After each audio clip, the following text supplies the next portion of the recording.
So, Steve, what other tips do you have for people who are considering going to law school and taking the LSAT? Some tips that we haven't discussed or we haven't come across yet.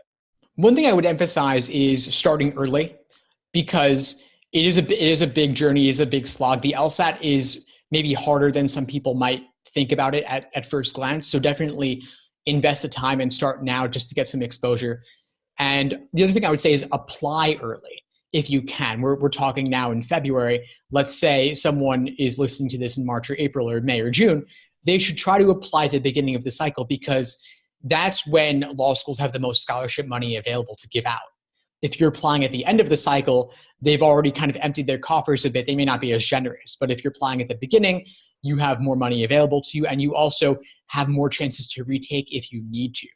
A lot of people end up postponing or retaking the LSAT more than they would have thought. I talked to a lot of people who are taking it 3, 4, 5 times, and nobody ever thinks that'll be them at the start, but things can go wrong or work gets busy and then you need to delay a bit. So it's better to start this process earlier if you can. The other thing I should mention is people should really make sure to use real LSAT exams.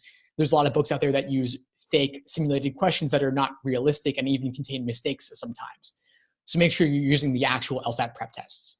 Those are good tips. One of the things that I realize a lot of people don't have in mind is the scholarship money that you mentioned. People don't think about that when they're taking the LSAT or they're getting ready to go to law school. So that's a good point.